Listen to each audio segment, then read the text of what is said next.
ప్రతిష్టాత్మకం చేయడం జరిగింది.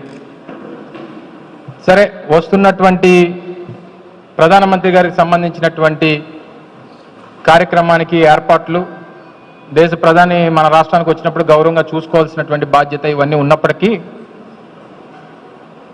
వచ్చి ఆ పని చూసుకొని వెళ్ళిపోయి ఉంటే బాగుండేది. కానీ జగన్మోహన్ రెడ్డి గారి ప్రభుత్వం మీద, గత ప్రభుత్వం మీద, వారి నిర్ణయాల మీద లేనిపోయినటువంటి ఆరోపణలు, రాజకీయ ప్రసంగాలు, రాజకీయ విమర్శలు చేసి నిన్న అబాస్పాలైపోయినటువంటి సందర్భాలు కనబడతా ఉన్నాయి.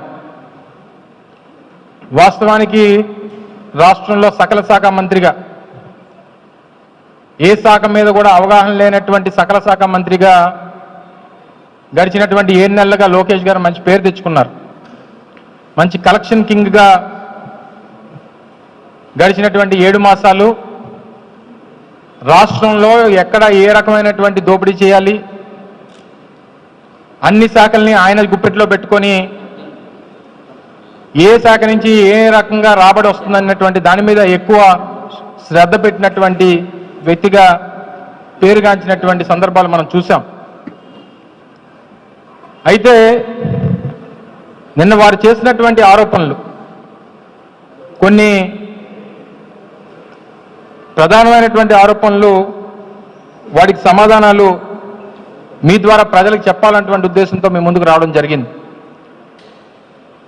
వారు చేసినటువంటి ప్రధానమైనటువంటి ఆరోపణ ఏంటంటే, ఉత్తరాంధ్రకి జగన్మోహన్ రెడ్డి గారు చేసింది ఏంటి, ఆయన ఏమీ చేయలేదు, గడిచినటువంటి 5 సంవత్సరాలుగా జగన్మోహన్ రెడ్డి గారి పాలనలో ఉత్తరాంధ్రకి ఏమి మీరు చేశారన్నటువంటి విషయాన్ని వారు అడగడం జరిగింది.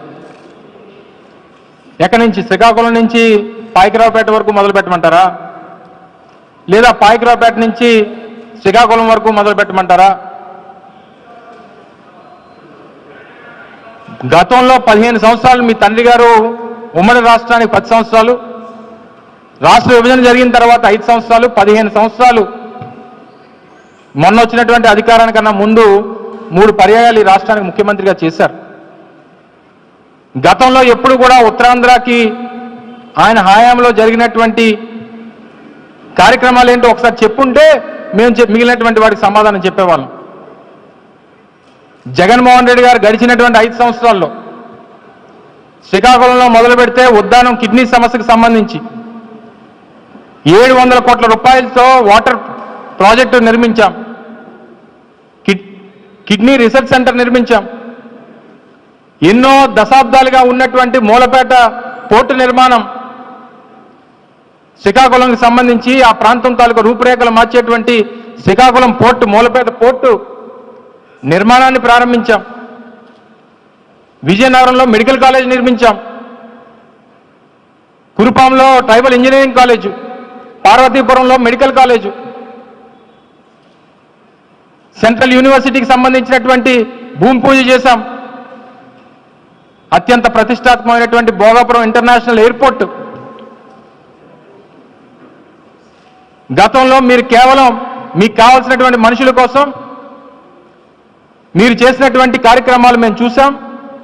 మేము అధికారంలోకి వచ్చిన తర్వాత అనేక కోర్టు కేసుల అడ్డంకులుంటే 2002 ఎకరాలు, ఎందుకంటే నేను ఆ శాఖకు సంబంధించినటువంటి మంత్రిగా పూర్తి పర్మిషన్స్ కానీ, ఆ ల్యాండ్ ఎక్విజిషన్ కానీ పూర్తిగా అన్ని మేమే సేకరించి అన్ని రకాలైనటువంటి పర్మిషన్స్ తీసుకుని వచ్చి కాంపౌండ్ వాల్ నిర్మించి రీహాబిలిటేషన్ అక్కడ ఉన్నటువంటి గ్రామ ప్రజానికానికి కల్పించి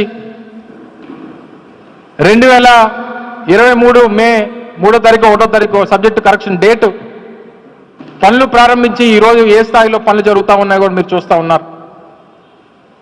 ఐటీ కంపెనీ గురించి అడిగారు. ఇన్ఫోసిస్ తీసుకొచ్చింది ఎవరు విశాఖపట్నానికి? ర్యాన్స్టాడ్ లాంటి పెద్ద కన్సల్టెంట్ కంపెనీ, ప్రపంచంలోనే అతిపెద్ద కన్సల్టెంట్ కంపెనీ ర్యాన్స్టాడ్ తీసుకొచ్చింది ఎవరు విశాఖపట్నానికి? WNS ఈరోజు మీరు చెప్తా ఉన్నారు HSBC వెళ్ళిపోయిందని చెప్పి, అదే HSBC ఆ బిల్డింగ్లో WNS తీసుకొని వచ్చి 3000 మందికి ఉపాధి కల్పించింది ఎవరు ప్రభుత్వంలో చేశారు? మీకు ఇవే కనబడ మేము తీసుకొచ్చినటువంటి TCSను కూడా మీరే తీసుకొచ్చారని చెప్పుకునేటువంటి పరిస్థితికి వచ్చేస్తే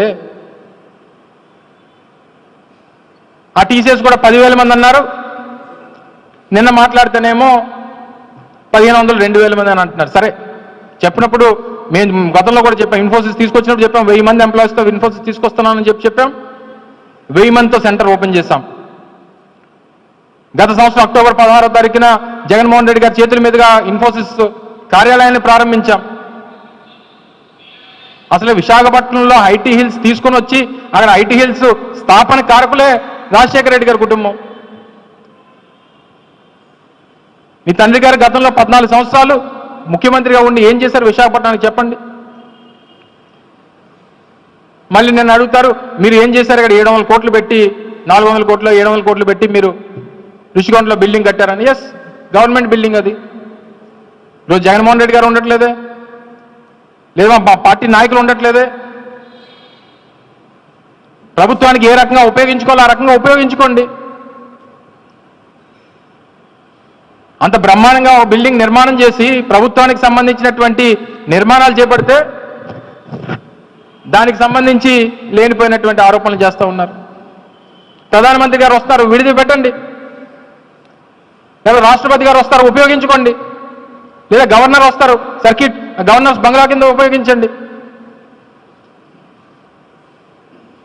ఉన్నదాన్ని ఏ రకంగా ఉపయోగించుకోవాలో తెలియదు, చేసినటువంటి పనులు గుర్తుంచుకోవడం తెలియదు. ఈరోజు తిరిగి మా పార్టీ మీద విశాఖపట్నం స్టీల్ ప్లాంట్ ప్రైవేటీకరణ జరగదని ఎన్నోసార్లు చెప్పామని ఈయన చెప్తున్నాడు. ఎస్, వెరీ గుడ్, స్వాగతిస్తున్నాం. ఈ మాట రేపు ప్రధానమంత్రి గారు వస్తారు కదా, విశాఖపట్నం స్టీల్ ప్లాంట్ ప్రైవేటీకరణ జరగదు అని చెప్పి పెద్ద మనిషి నిన్న ప్రకటన చేశారు. ఎస్, స్వాగతిస్తున్నాం. కానీ ఆయనకి అది చెప్పాల్సింది ఈయన చెప్పాడు, చాలా ఎలక్షన్స్ ముందు చెప్పాడు, ఎన్నికలు అయిపోయి 7 నెలలు అవుతున్నాయి, ఇప్పుడు చెప్తున్నాడు. అక్కడ తీరా చూస్తే ఎంప్లాయీస్కి జీతాలు లేవు. వెళ్ళి స్థానిక ఎంపీని అడిగితే మీకు జీతాలు ఇవ్వట్లేదు అని చెప్పి ఆయన క్వశ్చన్ మార్క్ ఉంటాడు. పక్కన ఉన్నటువంటి రాష్ట్రంలోనేమో స్టీల్ ప్లాంట్ ఈ రకమైనటువంటి పరిస్థితులు ఉంటే ఆ మంత్రి గారేమో 15,000 కోట్ల ప్యాకేజ్ తెచ్చుకుంటాడు. తీరా ఈయన చూస్తేనేమో ప్రైవేట్ పరం చెయ్యం. అది నిర్ణయం మీరు చెప్తారా, లేకపోతే మీ తండ్రి గారు రేపు పక్కనుండి రేపు 1,00,000 మందితో సభ అంటున్నారు కదా, ఆ సభా సాక్షిగా ప్రధానమంత్రి గారితో చెప్పిస్తారా? మేము డిమాండ్ చేస్తా ఉన్నాం ఈరోజు స్టీల్ ప్లాంట్ కార్మికుల తరపున, విశాఖపట్నం ప్రజల తరపున, రాష్ట్ర ప్రజల తరపున రేపు జరగబోయేటువంటి ప్రధానమంత్రి గారి సభలో విశాఖపట్నం స్టీల్ ప్లాంట్ ప్రైవేట్ పరం చేయు అనేటువంటి మాట రేపు ప్రధానమంత్రితో చెప్పించాలని చెప్పి వైఎస్ఆర్ కాంగ్రెస్ పార్టీ డిమాండ్ చేస్తా ఉంది.